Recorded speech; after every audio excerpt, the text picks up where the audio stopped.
Uncle সে তো বিবাহিত, আপনি যাকে বিয়ে করতে যাচ্ছেন। কি? যদি আমার কথা আপনার বিশ্বাস না হয় তাহলে তাকে এখানে রেখে চলে যান, তার স্বামী তাকে খুঁজতে আসবে, আমি যাই।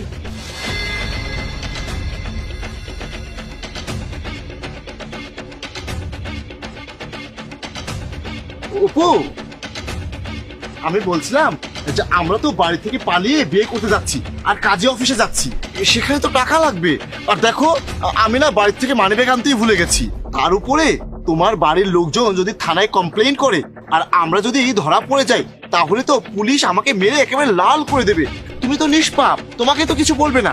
আমি বলছি কি, আমার কাছে না একটা ভালো প্ল্যান আছে। কি প্ল্যান? প্ল্যানটা হচ্ছে আমি এখন চুপচাপ বাড়িতে যাব, বাড়িতে গিয়ে আমার মানিব্যাগ ভর্তি করে টাকা নেব, তারপর চুপচাপ আমাদের বড় গাড়িটা নিয়ে চলে আসবো। আমাদের গাড়িটা অনেক বড় আর কালো রঙের। কালো গাড়ির ভিতরে বসে গ্লাস লাগিয়ে দিলে কেউ আর আমাদেরকে দেখতে পারবে না, আমরা নিশ্চিন্তে পালিয়ে যেতে পারবো।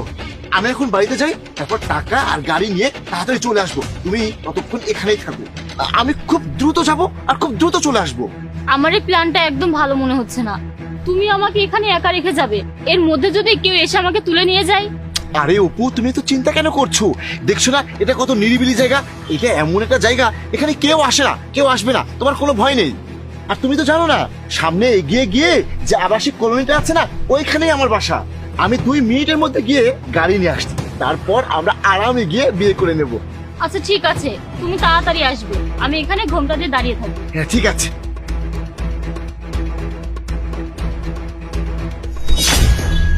আরে ওই মেয়েটা নির্জন জায়গায় একা একা বউ সেজে দাঁড়িয়ে আছে কেন? কোনো সমস্যা নাকি দেখি তো।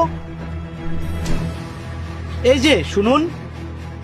হ্যাঁ, কি বলবেন বলুন। তুমি কে? তোমার কণ্ঠটা কেমন চেনা চেনা লাগছে। দেখি তোমার ঘুমটাটা করাও তো। সারপ্রাইজ! অপু, হ্যাঁ আমি। কেমন হলো সারপ্রাইজটা? সারপ্রাইজ? সারপ্রাইজ তো ঠিক আছে, কিন্তু তুমি একা একা বউ সেজে নির্জনে দাঁড়িয়ে কি করছো?